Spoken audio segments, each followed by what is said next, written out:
जी नमस्कार। इस समय हम बलिया जनपद में हैं और हमारे साथ सपा के कद्दावर नेता और बलिया के जाने माने नेता, जो कि अपनी एक अलग पहचान, अपनी विवाद बातों से अलग पहचान बनाने वाले सपा के राष्ट्रीय सचिव अवलेश सिंह जी हैं, जो इन दिनों चर्चाओं में, सुर्खियों में हैं।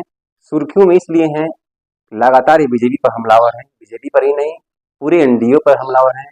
जानना चाहेंगे जो बलिया के मुद्दे हैं, जो प्रदेश के मुद्दे हैं, जो राष्ट्रीय मुद्दे हैं, बात करेंगे। और बात करने में इनसे अच्छा भी लगता है।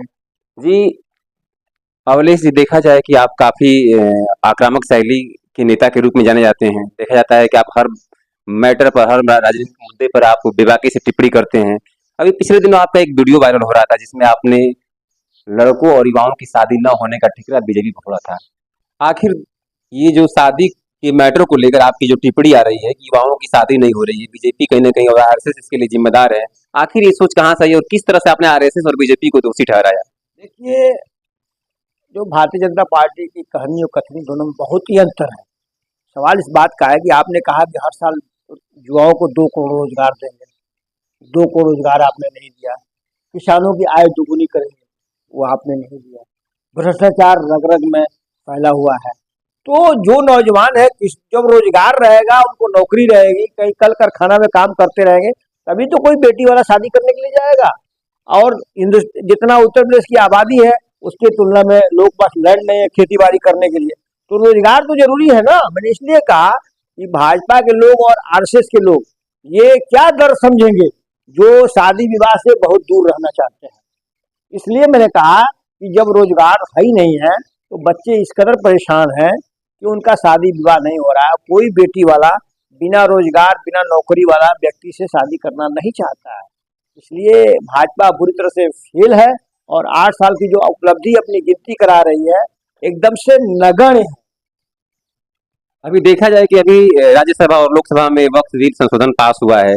अखिलेश जी और विपक्ष से जो इंडी गठबंधन है, वो लगातार ये कह रहा था कि इंडिया इस समय फेल हो जाएगी। कहीं ना कहीं जो टीडीपी है और जेडीयू है, अपना वो समर्थन वापस ले लेगा। लेकिन ऐसा तो नहीं हुआ। इस समय एनडीए में वाहवाही है। एनडीए ने पूर्ण बहुमत के साथ में दोनों सदनों में उन्होंने अपना ये बहुमत पास कराया। इस पर क्या कहना चाहेंगे? क्या वास्तव में जो गठबंधन, इंडी गठबंधन, वो फेल माना जाएगा इस पे? देखिए, यही भारतीय जनता पार्टी के लोगों ने 2013 में इसका सहयोग करके पास कराया था। दूसरी बात, 14 से लेकर के, और 14 में भी आए, 19 में भी आए पूर्ण बहुमत में, तो आपने कोई नहीं लागू किया। अब इनका जनाधार खिसक गया है। 400 का सपना देखने वाले 200 पे आ गए हैं। तो अब हिंदुस्तान में सांप्रदायिक वातावरण फैलाने का इनका काम है, हिंदू मुस्लिम को लड़ाने का काम है, और सनातन धर्म को लेकर चलने का इनका काम है। सारे मुद्दे दिखा रहा है। भ्रष्टाचार पे इनका कोई नहीं आ रहा है। आपके युवाओं के जो रोजगार 2 करोड़ कहे थे, युवाओं की नौकरी पे इनका कोई संदेश नहीं आ रहा है। किसानों की आय दुगुनी कहे थे, उस पर कोई संदेश नहीं आ रहा है। अग्निवीर योजना लगाए थे, उस पर इनका कोई संदेश नहीं आ रहा है। स्वास्थ्य व्यवस्था जर्जर है पूरे उत्तर प्रदेश की, उस पर इनका कोई चल नहीं रहा है। इसलिए मुद्दा को भटकाने के लिए ये सब काम भारतीय जनता पार्टी के लोग वक्फ बिल बोर्ड पास किए हैं। और समाजवादी पार्टी, हमारे नेता आदरणीय राष्ट्रीय अध्यक्ष जी अखिलेश जी ने सदन में इसका समाजवादी पार्टी ने पूरा विरोध किया है। तो नेता का आदेश है हम लोगों का, समाजवादी पार्टी का, सड़क, सदन से लेकर सड़क तक, और पूरे उत्तर प्रदेश और पूरे देश में समाजवादी पार्टी इसका विरोध करती है। और आज वो नहीं है, अभी लोगों के साथ लग के करा लिया है। रोज विरोध हो रहा है और आने वाला दिन हिंदुस्तान के लिए अच्छा नहीं है। आज़ादी में सबका सहयोग था, हिंदू, मुसलमान, सिख, ईसाई, सभी भाई मिल मिल करके सब हमारा देश का आज़ादी दी थी। इसलिए इतिहास के पन्ना खोल करके और आप हमारे देश में इस तरह के वातावरण फैलाने का काम कर रहे हैं, यह बेहतर नहीं है। भारतीय जनता पार्टी को इसका बहुत ही महंगा पड़ेगा। अभी एक और योगी जी का बयान आ रहा है कि हम संत हैं, हमारा गोरखपुर में सिर्फ और सिर्फ हम एक योगी के रूप में ही रहेंगे, राजनीतिक मेरा व्यवसाय नहीं है। इस पर अखिलेश जी की टिप्पणी आई है कि योगी जी को राजनीति छोड़ देनी चाहिए। क्या आपकी सोच है कि वास्तव में योगी जी को राजनीति छोड़ देनी चाहिए और मुख्यमंत्री पद से इस्तीफा देना चाहिए? हमारे नेता आदरणीय अखिलेश यादव जी, जो हमारे पार्टी के राष्ट्रीय अध्यक्ष हैं, उन्होंने जो बात कही एकदम सत्य बात कही है। उससे साफ साबित हो रहा है कि योगी जी ऐसे कोई स्टेटमेंट नहीं दे सकते हैं। उनका मतलब है कि आप छोड़ के दिल्ली जाओ, तो वो सोच रहे हैं कि दिल्ली से बेहतर तो बढ़िया है कि हम मंदिर पर चल कर अपना पूजा पाठ करेंगे एक तरफ। दूसरी तरफ देश के प्रधानमंत्री 75 साल पूरा होने जा रहा है और भाजपा के हमने पहले ही कहा कि कहानी और कथनी दोनों में बहुत ही अंतर है। भाजपा ने एक नियम लगाया था कि 75 साल के बाद रिटायर हो जाएंगे।